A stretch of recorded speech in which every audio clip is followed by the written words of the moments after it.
నమస్కారం అండి. నా పేరు సుబ్రహ్మణ్య శాస్త్రి. నేను ఈ మధ్య ఇటీవల వీడియోలో రావట్లేదండి. కొంతకాలం బట్టి కొంచెం ఇబ్బందిగా ఉండి రాలేదండి. బాగా ఒత్తిడి పనులు ఉన్నాయి నాకు. వాటి వల్ల రాలేకపోయానండి. ఇప్పుడు ఈ ప్రకృతి వ్యవసాయంలో కొంచెం మార్పులు చేస్తున్నామండి. మళ్ళీ మార్పులు అంటే వేరే కాదు, సైన్స్కి వ్యతిరేకంగా చేయట్లేదండి. సైన్స్ని ఆలోచించి చేస్తున్నాం. సైంటిస్టులందరినీ కూడా అగ్రికల్చర్ ఆఫీసర్లని వాళ్ళని సలహా తీసుకు చేస్తున్నామండి.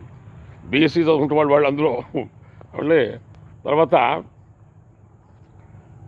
ఇప్పుడు ఏమిటంటే ముఖ్యంగా ఈ వ్యవసాయంలో మామిడి పంట అనేటువంటిది వీళ్ళు మా ప్రాంతంలో కొంతమంది రైతులు ముందే కాయలు తెప్పిస్తారు. అంటే వాళ్ళు ఏ విధంగా అంటే కళధార అనే మందు పోస్తున్నారండి. ఈ కళధార అనే మందు పోసి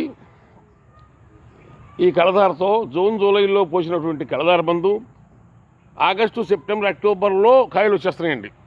అప్పుడు కాయలు బాగా 100, 150 చెప్తున్నారు ఒక్కొక్క కాయలు. ఉత్తప్పుడు మా ప్రాంతంలో కాయలు 10 రూపాయలు రోజువీటిలో రసంకాయ.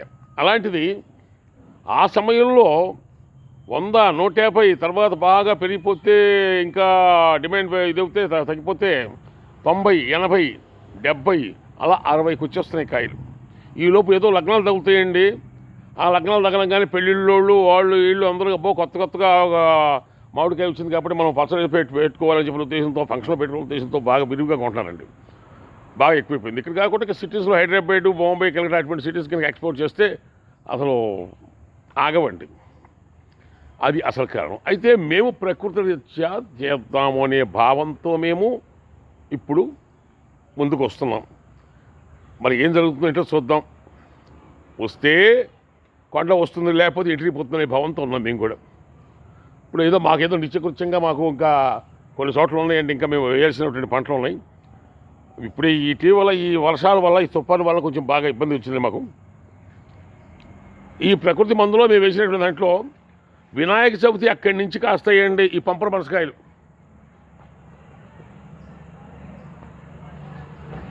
ఈ పంపర పనసకాయలు ఇప్పుడు కాస్తాయండి.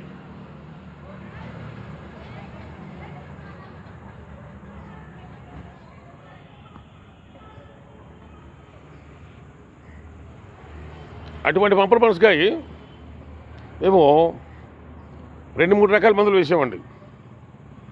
గోకృపామృతం ఒకటి, గోకృపామృతం తీసుకొచ్చి వేసాను.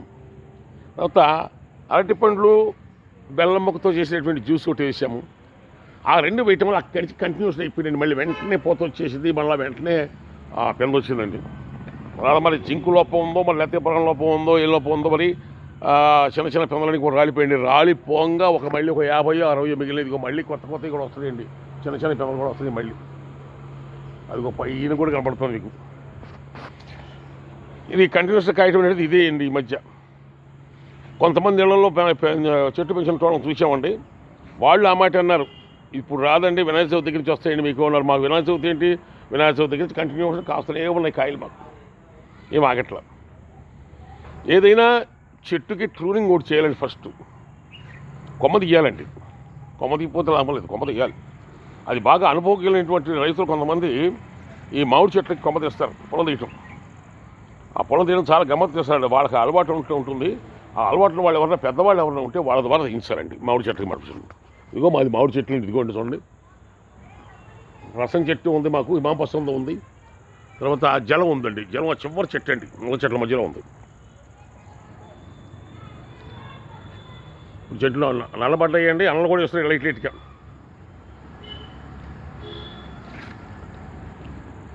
మొలక చెట్లు మాకు దాదాపు ఒక 10 దాకా ఉన్నాయండి, 10-11 దాకా ఉన్నాయి. అయితే ఈ స్థలం నాదైతే కాదండి, ఇది ఒక మా నాన్నగారి యొక్క మిత్రుడిది. ఇది ఏదో కాలక్షేపం కోసం నేను చేస్తున్నాను. నేనైతే ఒక పురోహితుడినండి. ఆ పురోహితం చేసేవాళ్ళు అలా కొంచెం సరదాగా అప్పుడప్పుడు కొంచెం టైంపాస్ కోసం చేస్తూ ఉంటాను. ఈ ఉసిరి చెట్టు అండి ఇది. ఈ ఉసిరి చెట్లు కూడా మామూలుగా కొమ్మ తీయాలండి, బాగా పైదా కొమ్మ తీయాలి. ఇప్పుడు ఈ కిందకి ఎందుకు ఉంచామంటే ఇప్పుడు ఈ మధ్య బాగా కొంచెం పెరిగినాయి కొమ్మలు. ఎక్కడో కాసినటువంటి ఉసిరికాయల పైన అందుకోవడం కష్టం అని చెప్పి కింద ఉన్న కాయలను కాస్త అందుకోవచ్చు ఈసారి అనే భావంతో కింద కొమ్మలు ఇచ్చామండి. నెక్స్ట్ ఏమిటంటే ఈ యొక్క మొలక చెట్లు అయిన తర్వాత ఇంకోండి జామ చెట్లు అండి అయ్యి. ఆ జామ చెట్లు, ఇదిగో మల్లి చెట్లు అండి. ఇటు ఇప్పుడు అంతా ఓపెన్ ప్లేస్ మళ్ళీ ఇప్పుడు అక్కడ మళ్ళీ టెల్లర్ పెట్టి దున్నించాలండి. దున్నించి మళ్ళీ అక్కడ ఏదో మొక్కలు వేస్తామండి. మళ్ళీ బెండలో వంగో టమాటో ఏదో పడేస్తామండి. ఇది మనం సొంతంగా పడుచుకోకపోతే కష్టం అండి. ఇవన్నీ స్థలం ఉండి సొంతంగా పడుచుకోలేకపోతే ఇప్పుడు చాలా ఇబ్బంది పడతామండి. ఇప్పుడు కిలో టమాటాలు దాదాపు 80 రూపాయలు దాకా ఇబ్బంది మొన్న దాకా మా ప్రాంతంలో. మరి ఇప్పుడు ఎంత ఉందో తెలియదు మరి మాకు. అలాగే ఈ ప్రకృతి వ్యవసాయంలో చేసే వాటిలో మటుకు గోమూత్రము, గోవు యొక్క పేడ, బెల్లము, శనగపిండి దీంతో చేసేటువంటిది జీవామృతం నుండి చేసి వారానికి ఒకసారి అసలు పోస్తూ ఉండాల్సింది తప్పదండి. అలా పోస్తేనే పని అవుతుంది, అయితే అవదండి. అప్పుడే మనకి ఎర్రలు వస్తాయి భూమిలోంచి. ఎర్రలు అంటే మేము మామూలుగా వానపాములు ఎర్రలు అంటే రకరకాల పేర్లు ఉంటాయండి.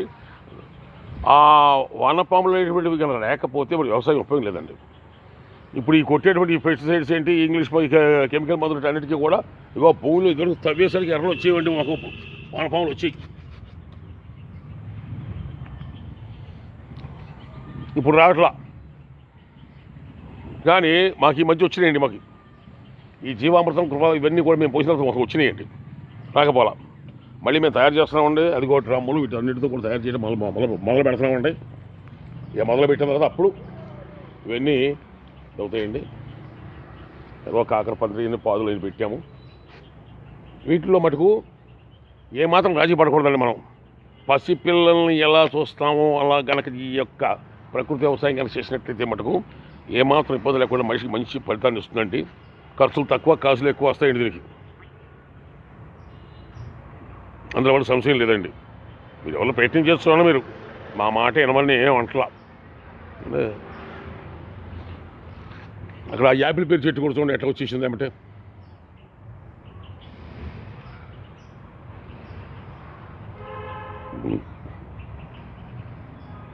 ఆకుకూరలో గోంగూర.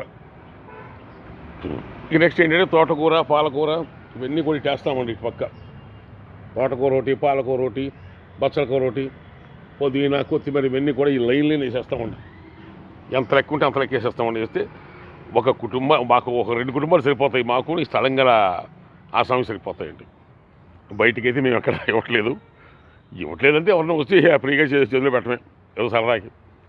వేరే ఇంకో చోట వేసానండి. అది మటుకు దాన్ని కూడా తయారు చేస్తున్నాము. ఆ భూమి కూడా అయిపోతుంది. ఇప్పుడు ఈ వర్షాల గురించే బాగామండి. విపరీతంగా మమ్మల్ని ఎప్పుడు కూడా ఒక నెల రోజులు బట్టి మమ్మల్ని ఏ పని చేయనివ్వట్లేదు ఈ వర్షాలు. ఫోన్లే కదని చెప్పనుకుంటే దున్నే టయానికి వర్షం వస్తుంది. దున్నిన తర్వాత ఆ వర్షం వచ్చిన తర్వాత ఏమో 4 రోజులు దున్నడానికి వీలేదు. మళ్ళీ నేడకు కొంచెం బెల్లంలాగా పొడిగా ఉండాలండి. గట్టి బెల్లంలాగా ఉండాలి. అప్పటికి కానీ తెగదు. అదే కనుక మెత్తల బెల్లంలాగా ఫుల్గా పూర్తిగా బంక బెల్లం ఉంటుంది చూడండి, అట్లా అనుకోండి నాగల నాశనం అయిపోతుంది. అందుకని ఆ విధంగా చేద్దామని చెప్పి అనుకుంటున్నామండి. ప్రస్తుతం ఇంకొప్పుడు వ్యవసాయం మొదలు పెట్టబోదాం. ఇప్పుడే మీకు వీడియోలు చేస్తున్నాను నేను. ఈ వీడియోలన్నీ కూడా మీరు చూసి మా ప్రకారం కూడా మీరు చేస్తే మీరు చెయ్యండి, లేకపోతే లేదు. ముందు ఎప్పుడు కూడా భూమి బలం కావాలండి. ఆ బలం అనేది లేనిది ఉపయోగం లేదు, ఏమీ ఉపయోగం లేదండి. బీ కాంప్లెక్స్ ఎట్టేసుకుంటున్నాం మనం, అలాగే అంతే. మనిషి బీ కాంప్లెక్స్ ఎంతో భూమి కూడా బలం అంతా. ఆ బలం వీళ్ళు చెయ్యాలండి. చేసిన తర్వాత మాత్రమే ఏం చేసినా కూడా మనం ఏ ఉపయోగాలు లేవు వాటి వల్ల. ఆ బలం చేయడం కూడా మనం ఈ యొక్క ప్రకృతి వ్యవసాయంలో ఉన్నటువంటి ఈ యొక్క ఎరువులన్నీ కూడా వేయాలి. ఇప్పుడు నానో కంపెనీలో కొన్ని ఉన్నాయండి. మామూలుగా ధరణి శుద్ధం చెప్పిన ఒకటి వస్తుందండి. తర్వాత నాను గోడెన్ ఒకటి వస్తుందండి. ఇవన్నీ కూడా కొంచెం ఉపయోగపడుతున్నాయండి. పర్వాలేదండి, ఇబ్బంది ఏమి లేదండి. వాటి వల్ల కూడా వాటిని కూడా మేము ప్రయత్నం చేసాము. వాటి ఫలితాలు కూడా మేము చూసామండి. కొన్ని చోట్ల మాకు చూసిన రైతులు చెప్పారండి. మాకు మా మిత్రులు 2 ఉన్నారు, వాళ్ళు కూడా చేశారండి. ఇవన్నీ కూడా వాళ్ళు చేసి నేను చూశానండి. కాబట్టి నేను కూడా చేస్తున్నాను వాటితో పాటుగా. ఏది ఏమైనా మనము కొన్ని కార్తెలు ఉంటాయి. పూర్వం పెద్దవాళ్ళు అనేవాళ్ళు క్యాలెండర్లు ఉంటాయండి పక్కన కార్తెలు. నేను పోలీసులు కాబట్టి చెప్తున్నాను. అంటే సూర్యుడు ఏ నక్షత్రంలో ఉంటే ఆ నక్షత్రం ఉన్నది ఆ కార్తె అవుతుందండి. ఇప్పుడు ఉదాహరణ విశాఖ ఉందనుకోండి, విశాఖ నక్షత్రం విశాఖ కార్తె అవుతుంది. ఆరుద్రలో ఆరుద్ర కార్తె అవుతుంది. ఒక్కో పురుగు పుట్టుకొస్తుందండి. ఆ పురుగు కొన్ని మేలు చేసే పురుగులు ఉంటాయండి, కొన్ని కీడు చేసే పురుగులు ఉంటాయండి. వ్యవసాయానికి కూడా కొన్ని మేలు చేసే పురుగులు ఉంటాయండి. ఈ యొక్క మేలు చేసే పురుగులు కూడా చంపేస్తున్నాం మనం తెలియక. ఈ యొక్క పెస్టిసైడ్స్ చేసి కీడు చేసే పురుగులు చంపితే పర్వాలేదు, బాగానే ఉంది. మేలు చేసే పురుగులు కూడా చంపేస్తున్నాం. ఇంకా చంపినప్పటికి వ్యవసాయం ఏముంటుందండి? ఇంకంతా కూడా ఏముంది, మందులే, పూర్తిగా మందులే, సర్వం మందులే, ఇవన్నీ కూడా మందులో మయమైపోయింది. ఇది కాకుండా ఇంకా పువ్వుల నుంచి తీసిన ద్రావణం ఒకటి ఉందండి, అది కూడా మీకు నేను వీడియో చేస్తాను రేపు. అంతకుముందు చేశానండి ఒకసారి, అది చేసి తెలంగాణ ప్రాంతంలో పెట్టానండి ఆ వీడియో. వాళ్ళంతా వచ్చి అడిగితే నేను పెట్టాను.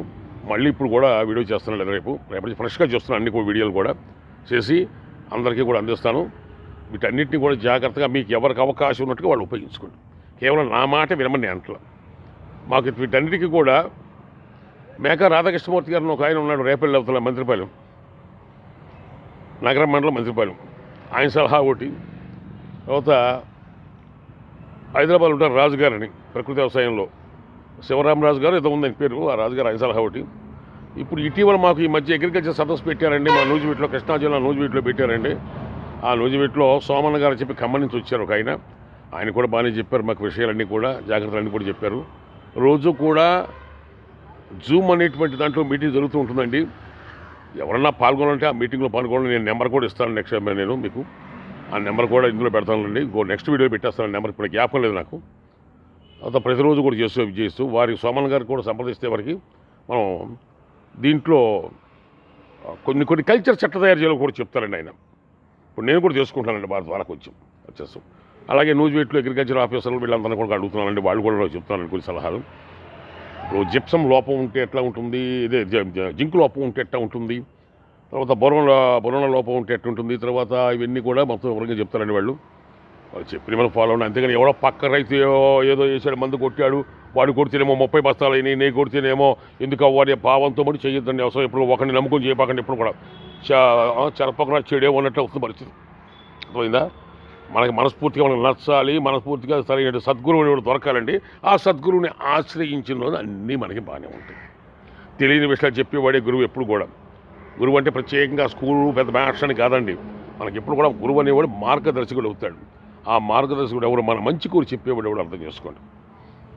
నన్నే గురువుగా భావించమని నేను అనను కూడా. ఎందుకంటే నాకు జరిగిన అనుభవాలు నేను చూపిస్తున్నాను మీకు, నేను వీడియో ద్వారా. ఇవాళ వీడియో ఉంది కాబట్టి, అదే లేనప్పుడు మేము చూపించలేమండి. అందువల్ల ఇవన్నీ కూడా ఎన్నో ఉంటాయి, రహస్యాలు ఉంటాయి. వీటన్నీ కూడా తెలుసుకోండి స్వామి. అదొకటి పుల్లి మజ్జిగతో చాలా మంచి ఇది ఉంది. పుల్లి మజ్జిగ ఎప్పుడైతే మేము ఇంగు వేసి మేము కలిపి కొట్టాము, ఉన్న పురుగు చచ్చిపోతుంది. తర్వాత చాలా ఉపయోగాలు మాకు కనపడ్డాయండి. వెంటనే పూత కూడా వస్తుందండి. ఇప్పుడు మా నిమ్మ చెట్టుకి నేను ఆపానండి కొట్టకుండా. ఆపానండి. దీనికి ట్యూనింగ్ చేయాలి. ట్యూనింగ్ చేసే అవకాశం మాకు ఇవ్వట్లేదు. చెట్టు చూడండి, మళ్ళీ చిగురు వచ్చేసింది. ఈ చిగురు వచ్చిందని మేము ఏం చేయమంటే కట్ చేయమా? మనసు అప్పట్లా అక్కడక్కడ పూత వచ్చేస్తుంది. అదిగో పూత, అదిగో పూత, మళ్ళీ అదిగో పూత. ఇంకేం చేసి చెప్పండి. అందుకని కొన్ని మండలు కట్ చేయాలండి. కొమ్మ తీయాలి. కొమ్మ తీద్దామని చెప్పి ఒక కాయలు వస్తున్నాయి. మళ్ళీ ఈ కాయలు 3 నెలల దాకా పోవండి. పువ్వు పూసిన తర్వాత నిమ్మ చెట్టు ఎప్పుడు కూడా 3 నెలల దాకా కాయ కాస్తూనే ఉంటుందండి. మా కాయలో ఏమీ ఇదే లేదండి, ఇబ్బంది లేదు. ఇంతవరకు ఏ రకమైనటువంటి మచ్చక తెగులు కానీ బూజు తెగులు కానీ ఏం పట్టలేదండి మాకు.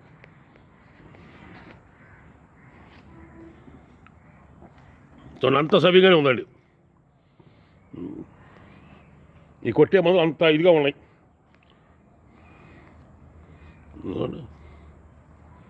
ఏమాత్రం మచ్చలు కానీ ఏమీ లేవు. మళ్ళీ రాలిపోతూనే ఉన్నాయి. మేము చోట్ల మా మనుషులు కానీ ఎవరు చోట్ల, ఇక్కడ ఉన్నటువంటి వాళ్ళు ఎవరికో చోట్ల రాలిపోతారు. వీటితో కూడా ఒక రకమైన మందు ఉందండి. ఈ రాలిపోయిన నిమ్మకాయలన్నీ కూడా ఒకవేళ కుళ్ళిపోతున్నాయండి. ఈ కుళ్ళిపోయిన వాటితో ఈ అంట్లతో కూడా అటు ఆడవాళ్ళు చేస్తూ ఉంటారండి. కొన్ని పనులు ఏదో పీతాంబరి కన్నా గొప్పగా వచ్చిందండి. అది చూసామండి. దాన్ని కూడా రేపు మీకు నెక్స్ట్ వీడియోలో పెట్టేస్తానండి. మేము చూసామండి ఒకసారి, ఆ ఫలితం చూసాం. కాబట్టి యావత్ ప్రజానీకులం అంతా కూడా నా వీడియోని చూసిన వాళ్ళంతా కూడా కొంచెం మామూలుగా ఆలోచించండి. ఇతను చెప్పేదాంట్లో, ఈ సుబ్రహ్మణ్యం చెప్పేదాంట్లో ఎంతవరకు నిజాలు ఉన్నాయి, ఎంతవరకు అబద్ధాలు ఉన్నాయి తెలుసుకోండి. తెలుసుకున్న తర్వాత మాత్రమే మీరు రంగంలో దిగండి. మా మాటే నమ్మమని మేము అనట్లేదు. నమస్కారం. జై హింద్.